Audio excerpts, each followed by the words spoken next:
السلام علیکم۔ عقل مند کی تلاش۔ بہت دنوں کی بات ہے کہ کسی ملک کے ایک انصاف پسند بادشاہ کا وزیر مر گیا۔ وہ وزیر بہت عقل مند اور نیک انسان تھا، جو بادشاہ کو رعایا کی بھلائی کے لیے اچھے مشورے دیتا تھا۔ بادشاہ اس کو بہت عزیز رکھتا تھا اور اس پر مکمل بھروسہ کرتا تھا۔ بادشاہ کو اس کی موت کا بہت افسوس تھا۔ بادشاہ کو ہی نہیں، اس کے ملک کے عوام کو بھی وزیر کی موت کا غم تھا۔ بادشاہ اپنے درباریوں میں سے کسی کو بھی اپنا وزیر بنا سکتا تھا، لیکن اس نے فیصلہ کیا کہ وہ اپنے ملک کے ہی کسی عقل مند آدمی کو وزیر بنائے گا۔ بادشاہ اپنے ایک وفادار ملازم کے ساتھ رات کو بھیس بدل کر اپنی رعایا کے حالات جاننے کے لیے نکل پڑا۔ اس طرح وہ خود ملک کے حالات سے واقفیت حاصل کرتا تھا کہ اس کی رعایا اپنے ملک اور بادشاہ کے بارے میں کیا سوچتی ہے۔ ایک بار آدھی رات کے وقت وہ شہر کی ایک گلی سے گزر رہا تھا کہ اندھیرے کی وجہ سے ایک آدمی سے ٹکرا گیا۔ بادشاہ نے پوچھا، تم کون ہو اور رات کے وقت یہاں کیا کر رہے ہو؟ اس شخص نے جواب دیا، میں اس شہر کا ایک شریف انسان ہوں اور بیوقوفوں کو عقل مند بنانے کے گر سکھلاتا ہوں۔ مجھے چوروں کا خوف نہیں، کیونکہ میرے پاس چوروں کے لیے کوئی چیز نہیں ہے۔ بادشاہ گھوم پھر کر اپنے محل پہنچا اور دوسرے دن اس نے حکم جاری کیا کہ شہر میں رات کے وقت ہر شخص ہاتھ میں چراغ لے کر نکلا کرے۔ جو شخص ایسا نہیں کرے گا اس کو سخت سزا دی جائے گی۔ کچھ دنوں بعد بادشاہ رات کے وقت شہر کی ایک گلی سے گزر رہا تھا کہ وہ ایک آدمی سے ٹکرا گیا۔ بادشاہ کو بہت غصہ آیا اور اس نے پوچھا، تم کون ہو اور اس وقت یہاں کیا کر رہے ہو؟ جناب، میں اس شہر کا ایک معزز آدمی ہوں اور بیوقوفوں کو عقل سکھلاتا ہوں۔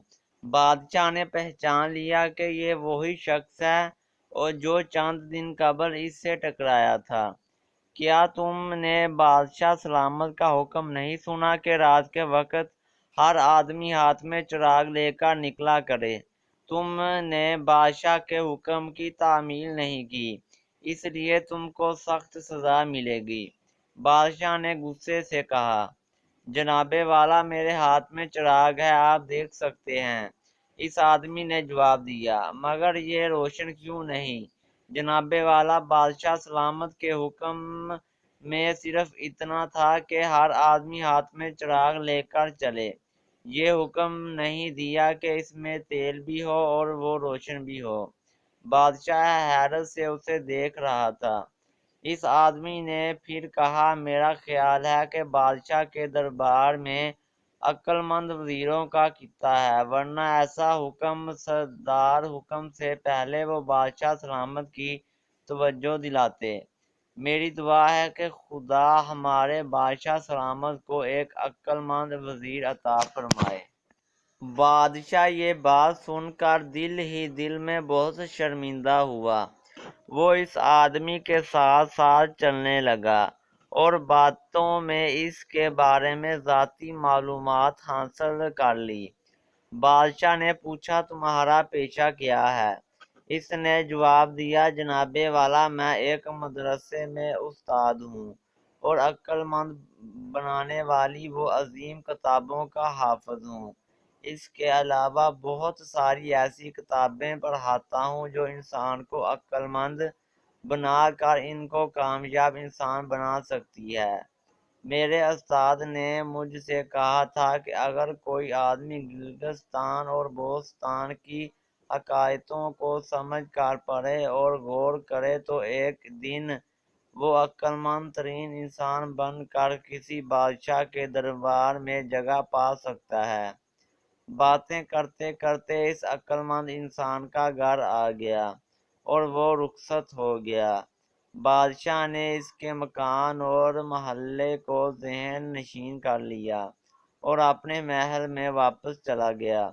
دوسرے دن بادشاہ نے اپنے شاہیوں کو حکم دیا کہ اس عقل مند انسان کو عزت کے ساتھ ہمارے حضور پیش کیا جائے۔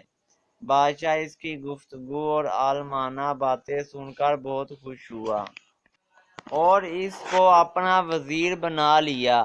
اس وزیر نے بادشاہ کو بہت اچھے اور مفید مشورے دیے۔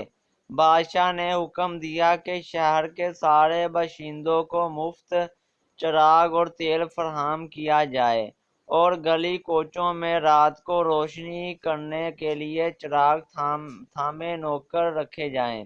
بادشاہ نے حکم دیا کہ استادوں کے علاوہ بھی شہر کے ہر شخص کو چاہیے کہ وہ شیخ سعدی شہرزی کی کتابیں گلستان و بوستان ضرور پڑھے۔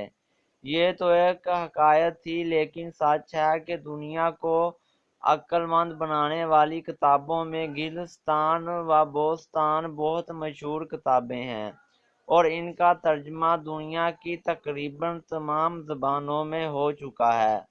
ان کو پڑھ کر آپ اپنی عقل و دانش میں ضرور اضافہ کر سکتے ہیں۔